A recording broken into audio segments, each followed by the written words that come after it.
వైఎస్ఆర్సీపీ నేతలు నిరుద్యోగుల పేరుతో ఆడుతున్న రాజకీయ నాటకాలను, వారి దొంగ దీక్షలను డిప్యూటీ మేయర్ రూప్ కుమార్ యాదవ్ ఎండగట్టారు.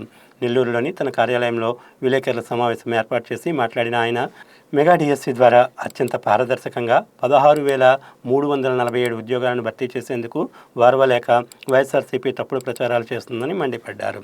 కూటమి ప్రభుత్వం చేపట్టిన మెగా డిఎస్సి ఎంపిక విధానంపై విద్యాశాఖ మంత్రి లోకేష్ బాబు ఉన్నతాధికారులు స్పష్టత ఇచ్చినప్పటికీ వైఎస్ఆర్సీపీ దుష్ప్రచారం చేస్తుందని డిప్యూటీ మేయర్ ఆరోపించారు.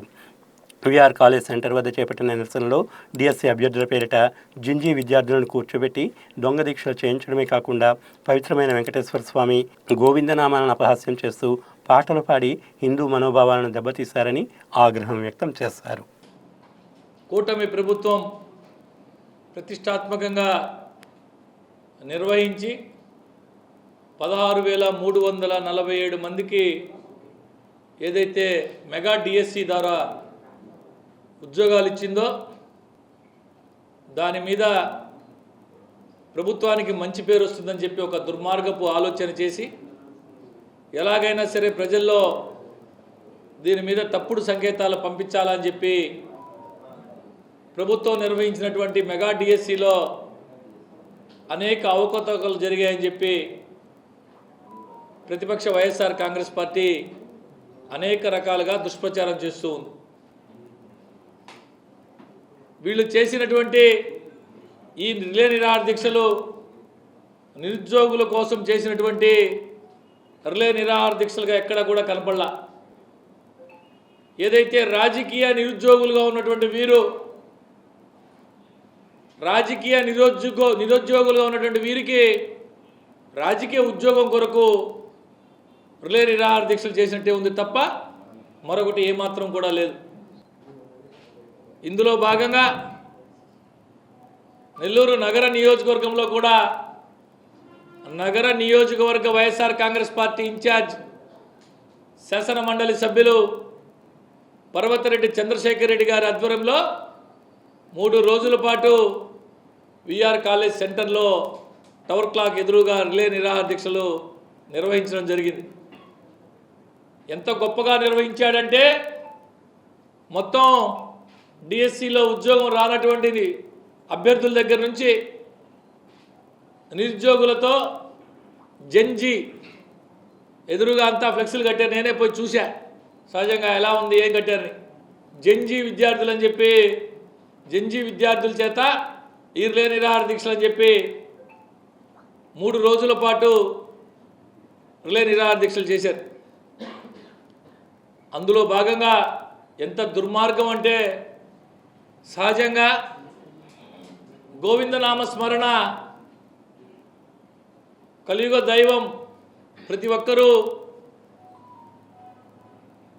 తమ ఆరాధ్య దేవుడిగా భావించే ఆ దేవదేవుడు వెంకటేశ్వర స్వామి యొక్క గోవిందనామాల్ని అవహేళన చేస్తూ హిందూ మనోభావాలు దెబ్బతినే విధంగా దుర్మార్గంగా నిన్న ఒక వ్యక్తి చేత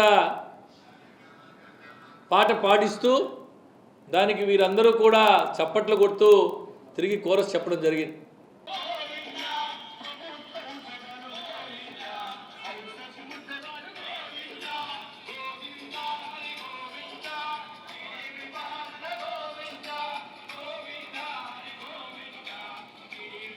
సహజంగా గోవింద నామాలంటే ఎంతో పవిత్రమైనటువంటి గోవింద నామాలు. సహజంగా ఏదైనా సందర్భం గోవింద అన్నం ఇది కాదు, కానీ గోవింద నామాలు గోవింద, హరి గోవింద. వైఎస్ఆర్ కాంగ్రెస్ పార్టీ వాళ్ళు దారుణంగా దుర్మార్గంగా డిఎస్సిలో ఉద్యోగం రానటువంటి వారి చేత, నిరుద్యోగుల చేత, జంజీ వాళ్ళ చేత చేయిస్తామని చెప్తూ ఎంత దారుణంగా ప్రవర్తించారో చూశారు. ఇంతకంటే దుర్మార్గం మరొకటి లేదని చెప్పి ఈ సందర్భంగా తెలియజేస్తున్నా. భగవంతుడితో ఆటలాడుకున్నటువంటి ఎవరిని కూడా ఆ భగవంతుడు క్షమించడు. పాపం చంద్రశేఖర్ రెడ్డి గారికి తెలిసినట్లే రాజకీయ కార్యక్రమాలు ఎలా చేయాలా, రిలే నిరాహార దీక్షలో ఏమేమి చేయాలా, ఇవేమీ పాపం తెలిసినట్లే. తెలియక ఇటువంటి కార్యక్రమాలన్నీ చేసి వీరు రాజకీయ నిరుద్యోగులు, డిఎస్సిలో ఉద్యోగం రానటువంటి నిరుద్యోగులు, డిఎస్సిలో అవకతవకలు జరిగాయని చెప్పి ఒక గ్లోబల్ ప్రచారం చేయడం ఇది ఏమాత్రం మంచి పద్ధతి కాదు. మీరు చేసే ఈ దుర్మార్గపు పనులు, దుర్మార్గపు ఆలోచనలు ప్రజలందరూ గమనిస్తున్నారు. ఇప్పుడు ప్రజలందరూ చాలా విఘ్నులై ఉన్నారు. ఎవరు మంచి చేస్తున్నారు, ఎవరు తమ కోసం పనిచేస్తున్నారు, ఏ నాయకుడు ఏ పార్టీ మా కోసం పనిచేస్తుందో పూర్తి స్థాయి అవగాహన కలిగినటువంటి వారిగా ఉన్నారు ప్రజలు. మీకు ప్రజలే తగిన గుణపాఠం చెప్తారు. రేపు జరగబోయేటటువంటి స్థానిక సంస్థల ఎన్నికల్లో ఖచ్చితంగా ప్రజలు సరైన తీర్పునివ్వబోతున్నారని చెప్పి ఈ సందర్భంగా తెలియజేస్తాం.